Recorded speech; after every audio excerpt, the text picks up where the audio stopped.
Water slid onto his sleeve, and the room froze. His smile vanished as he spat insults at her. Her breath shook under the weight of his contempt. But she lifted her eyes, something fierce rising inside her. The guests leaned in, sensing a shift.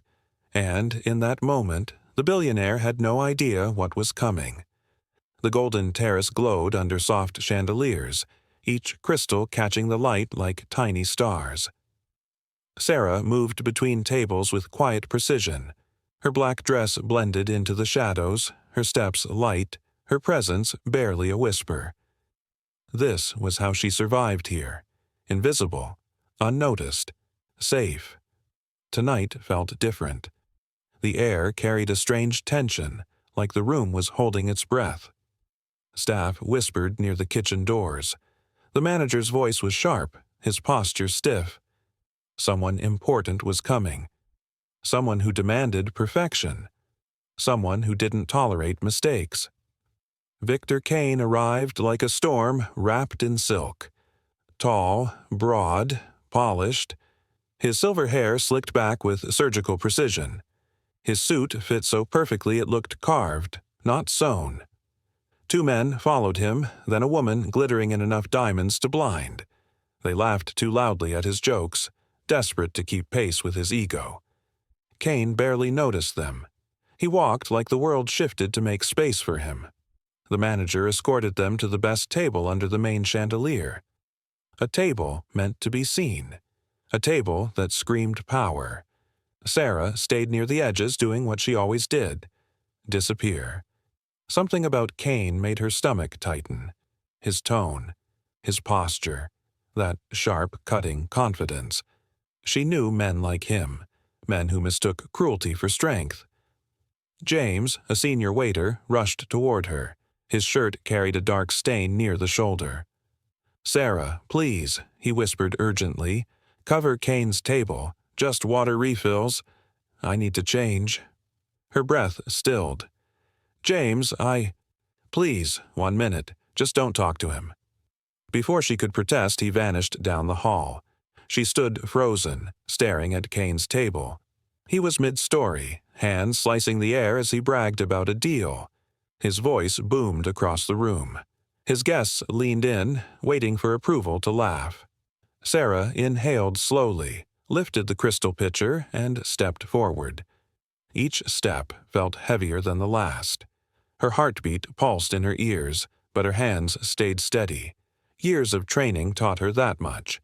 Fear could scream inside, but the surface stayed calm. She reached the first glass, the woman's.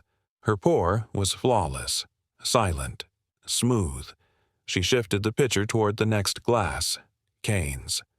He leaned back suddenly, gesturing wide to emphasize some triumph. His elbow clipped her forearm. A few drops escaped the pitcher. 3, maybe 4. They landed on his sleeve like tiny stars of water. Silence hit the table. Kane froze mid-sentence. His eyes traveled to his suit, then lifted to her face. The disgust arrived before the words. A slow, curling sneer that made her skin prickle. The table stilled. The laughter died. Even nearby conversation softened, drawn by the sudden tension. "Are you kidding me right now?" Kane's voice was low, dangerous. "I'm so sorry, sir," Sarah said, her throat tight. "It was an accident. Let me bring—" "Do you have any idea how much this suit costs?" Her chest tightened. Her pulse stumbled. The humiliation had begun, sharp and public, and Sarah stood there, absorbing every blow, unable to move, unable to breathe. The restaurant held its breath as Kane stared at the droplets on his sleeve, his disgust sharpening with every second. Sarah kept her eyes down, trying to steady her pulse. She had handled rude guests before, but this was different. His silence felt like a blade being sharpened. Then the blade struck. "You can't even hold a pitcher steady," he said, louder now. $15,000. That's what this suit costs, and you ruin it with your clumsy hands." The words sliced clean. Her cheeks burned. Conversations around the room faded into a dull hum. She could feel eyes on her, heavy and unblinking. She forced her breath to stay even, but her throat tightened painfully. "I sincerely apologize, sir. I'll bring—" "Apologize?" he snapped, leaning back like her presence alone offended him. "You think that fixes anything? Look at you." Her ribs tightened. She kept her posture neutral, but his tone scraped something raw inside her. "You probably dropped out of school," he continued. "Couldn't cut it in the real world. So, here you are, carrying plates, spilling water, serving people who actually matter." A sharp ache bloomed in her chest. It wasn't just embarrassment. It was recognition. She had been spoken to like this before, judged like this before, diminished until she learned how to shrink on command. She felt the old instinct rising.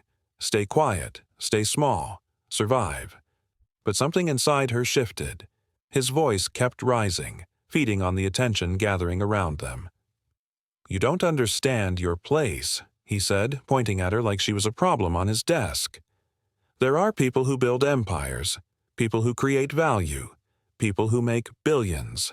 And then there's you, replaceable, invisible, irrelevant." One of his guests shifted uncomfortably, but Kane didn't notice.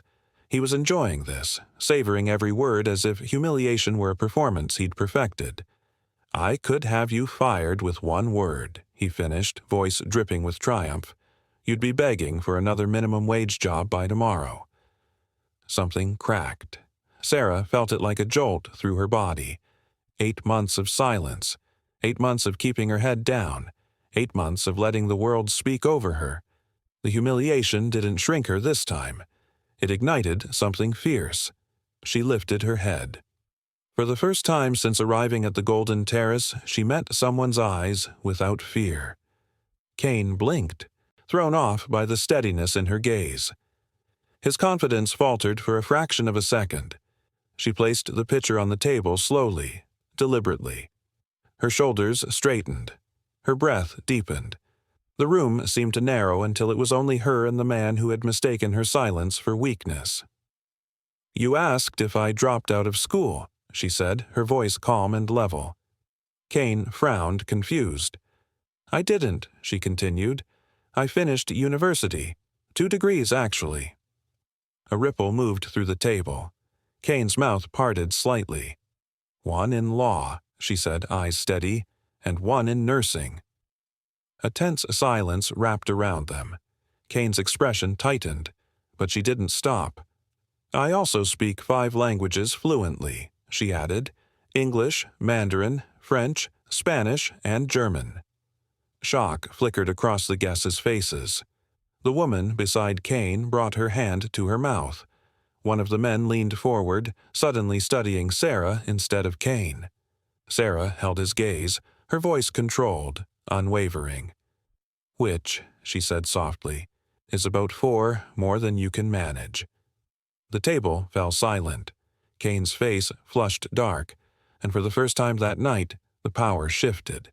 The silence around the table deepened, thick enough to feel against her skin. Kane's jaw twitched, struggling to regain control, but the moment had already shifted.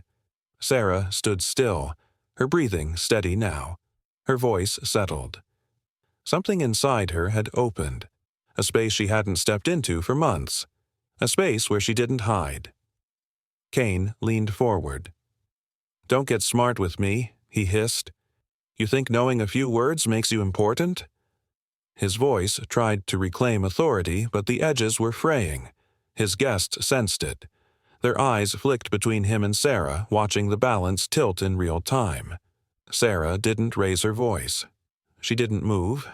She let the quiet settle, let the tension stretch, let Kane feel the emptiness where his dominance used to be.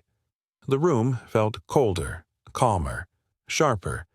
Then she stepped into the space that had opened. "You keep assuming who I am," she said softly. "Let me help you understand." Kane frowned, confused by the calm in her tone. Sarah took one small step closer. Not aggressive, not confrontational, just present. For the first time all night, she wasn't shrinking. She wasn't invisible.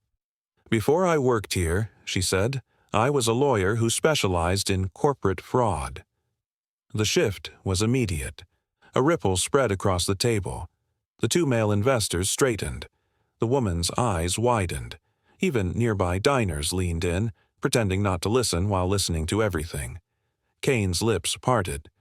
"You're lying." Sarah didn't flinch. "I reviewed 2 cases involving you," she said. "Both ended in settlements. Both buried. Both forgotten. But I remember the details." A quiet settled over the table again, heavier now, held up by the weight of what she had just said. Sarah could feel her pulse in her fingertips, but her voice stayed strong. This wasn't anger anymore. This was clarity. She turned slightly toward the investors.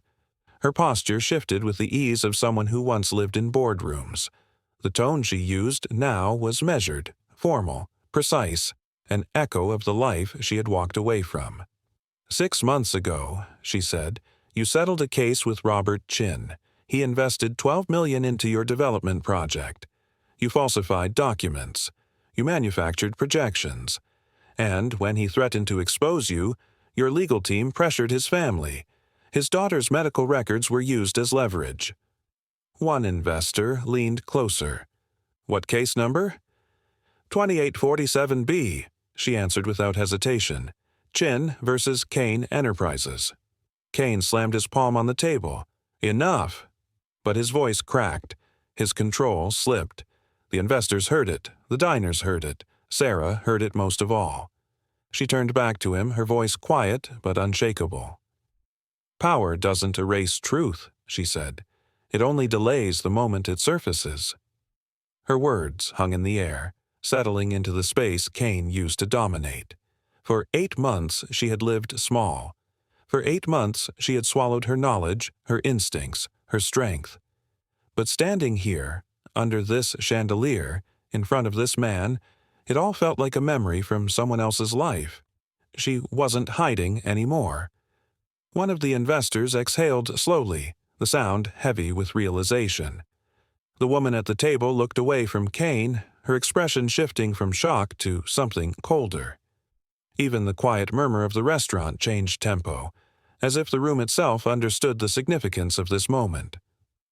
Sarah stayed still, grounded in her new quiet. It wasn't silence born of fear. It was silence born of certainty. She wasn't invisible. Not tonight. Not ever again. The chandelier's glow softened as the tension in the room thickened. Kane sat rigid, his hands curled into fists, his confidence slipping through his fingers like sand. But Sarah felt another shift, this one inside her. The fire that had carried her through the confrontation flickered slowly into something heavier, something older. The part of her that had spent months hiding began to whisper again. She stepped back from the table, just one small pace, grounding herself. The investors were whispering now, weighing every detail she had revealed. Their glances carried suspicion, calculation, a quiet unraveling of trust. Kane knew it, too. His breathing grew shallow as he watched his influence crumble. Sarah held her posture steady, but a different ache pulsed beneath her calm. Memories tugged at her. Memories of the life she'd abandoned, the career she'd walked away from, the mistakes she hadn't forgiven herself for. Confronting Kane felt like confronting a version of herself she thought she'd buried for good. She took another breath, quieter this time. Her mind slid back to late nights in the law office, stacks of case files, fluorescent lights glowing above tired eyes. She remembered the pressure, the impossible deadlines, the clients who demanded miracles, the partners who demanded silence. She remembered the day she trusted someone she shouldn't have, the day her case was mishandled, the day she took the blame. She remembered the humiliation, the whispers, the doubts creeping in like shadows. And she remembered leaving, packing her things, walking out, vanishing from a world she once believed she belonged to. Kane's voice snapped her back. "You think you can come in here and lecture me?" he spat. "You're nothing. You're a waitress. And when this is over, you'll still be nothing." His words struck harder than she expected, not because they were true, but because they echoed the fears she had carried for months. The fear that leaving her profession meant she had failed, that she would never reclaim the person she was before everything fell apart.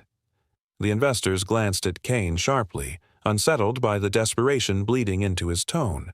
One of them rubbed his temple, troubled. The woman shook her head slowly, distancing herself from him inch by inch. Sarah straightened again. Her voice regained its steadiness. "People lose everything because of you," she said quietly, "and you call them nothing."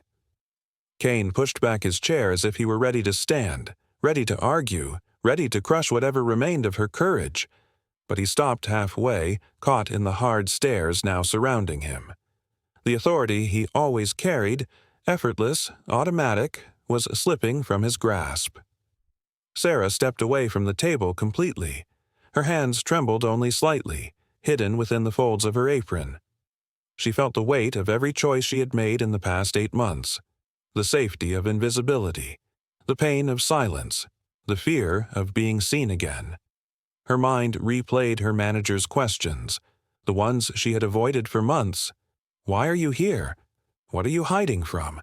What are you afraid to face? She didn't have answers, not yet. But she knew one thing. This moment had forced her to confront the truth she'd been avoiding. She wasn't broken. She wasn't weak. She wasn't the failure her past had convinced her she was. She looked at Kane one last time. His face burned purple with fury and fear. The man who had entered the restaurant like a king was shrinking, folding inward, drowning in the very arrogance he built himself on. And for the first time since she walked into the Golden Terrace months ago, Sarah didn't feel small around power. She didn't feel out of place. She didn't feel invisible. She felt ready, terrified, but ready to face the world she had run from. Something inside her whispered, "It's time to stop hiding." The restaurant felt suspended in a strange quiet, the kind that comes after a storm but before anyone understands the damage. Kane sat stiffly in his chair, breathing hard, his confidence fractured. Sarah stood a few steps back, still steady from the confrontation but shaken in a deeper, quieter way. She could feel her past brushing against her, everything she'd run from now standing inches behind her shoulder. One of the investors shifted first. His expression was tight, calculating. He set his napkin on the table with slow, deliberate precision. The other investor mirrored him, lifting his briefcase with a troubled sigh. Their movements were small, but the meaning was enormous. "We're done here," one of them said, voice cool and absolute. Kane's head snapped toward him. "Excuse me." The investor didn't falter. "You misrepresented projects to us. You hid failed developments. You concealed settlements. We don't work with men who bury their problems under money."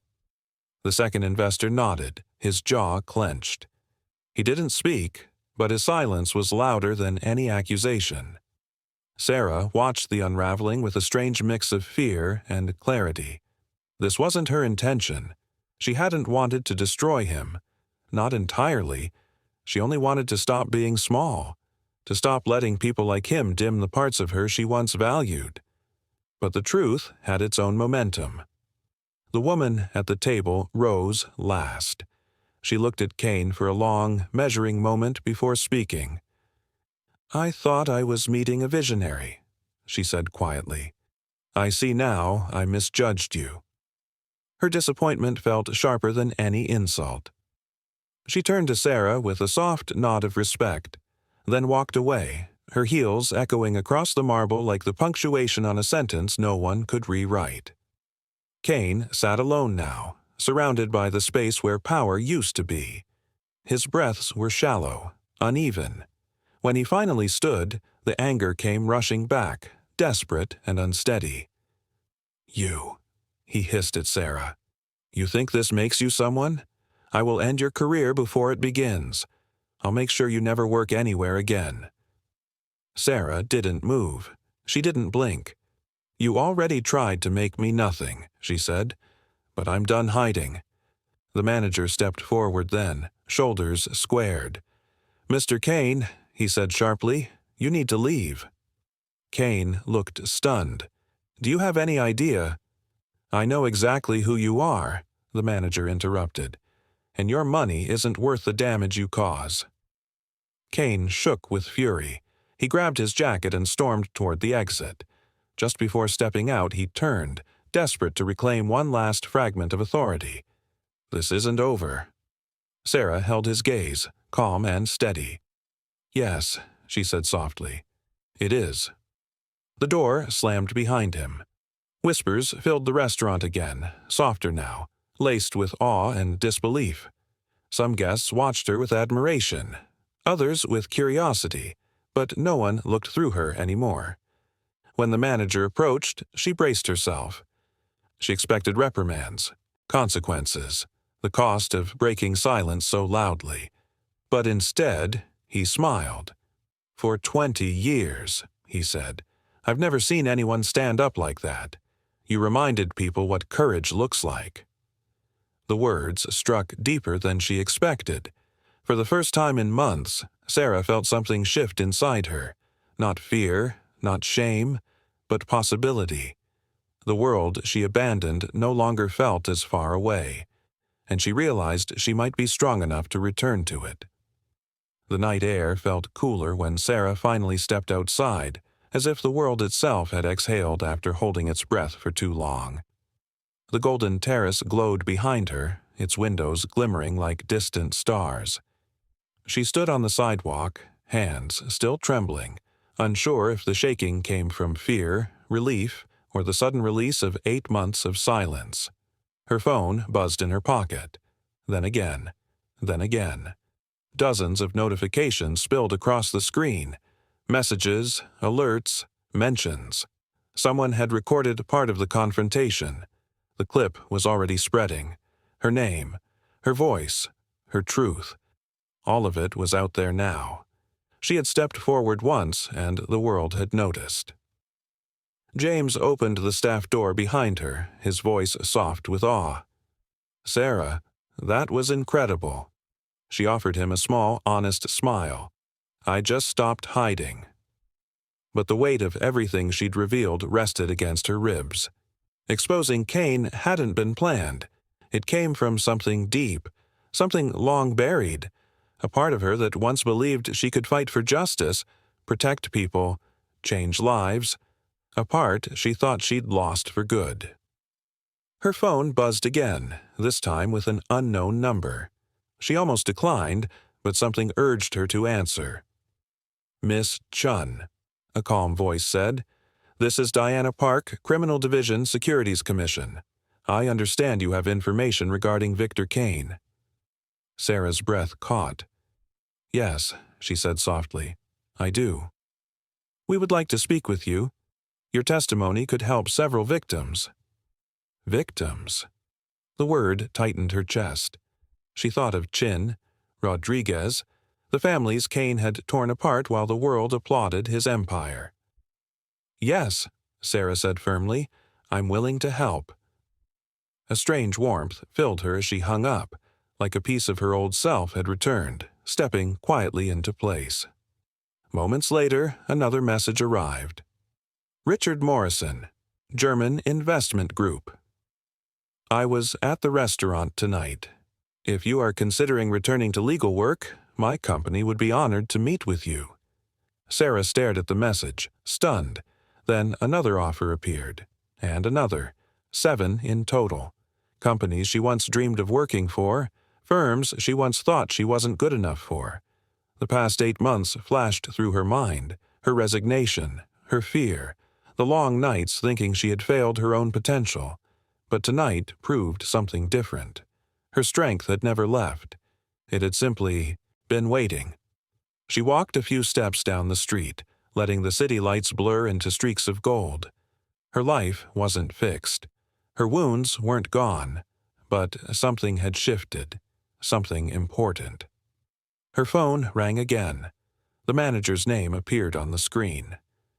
"Sarah," he said warmly, "I forgot to tell you, one of the investors left something for you."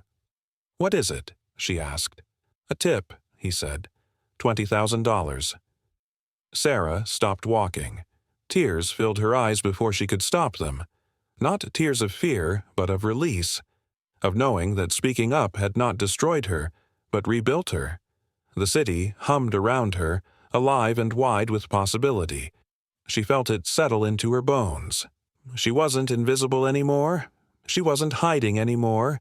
She wasn't afraid anymore. She was Sarah Chun, lawyer, nurse, survivor, truth-teller. And her voice, once buried, now carried enough force to shift entire worlds. The night stretched ahead of her, open and waiting. For the first time in a long time, she stepped forward without looking back.